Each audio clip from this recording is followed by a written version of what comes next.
Since when did it become normalized in our society? And there is a large segment of our society that's become normalized to want to kill your political opponent.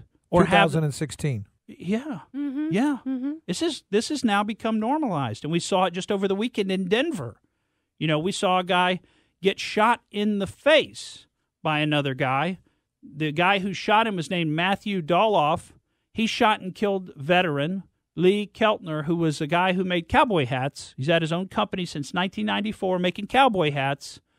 And basically, you know, if you look at the still shots and people have put them together in a sequence, you can see what happened. There's some altercation where the shooter is reaching into the vest of the guy who got shot.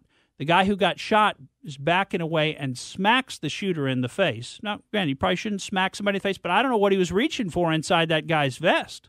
You know, maybe that guy was armed. Maybe he had a knife.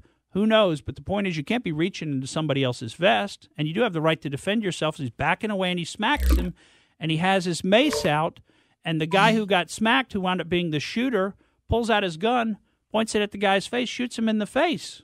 And in fact, in one of the still photos, you can see the reflection of the laser sight from the gun in the guy's sunglasses. So that would have been a second or two before he got shot.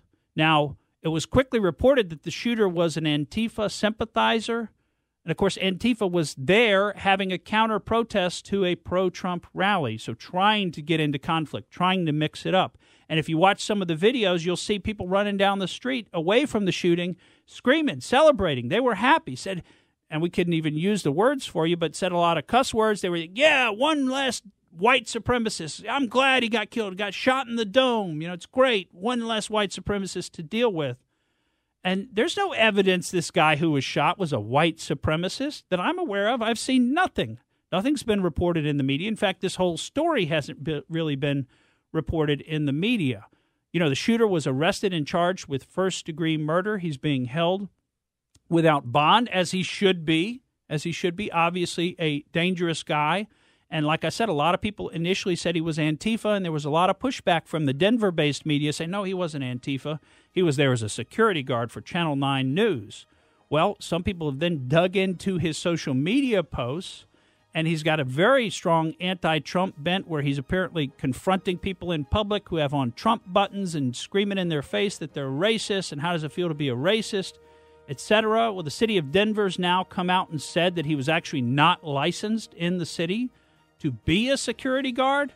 Now, you want to hear what I think is probably the saddest fact of the whole thing, and this you don't see reported hardly anywhere. The guy's son, Lee Keltner's son, the guy who was shot, his son was there with him. He saw the whole thing. He saw his dad get shot in the face, murdered at point-blank range in public.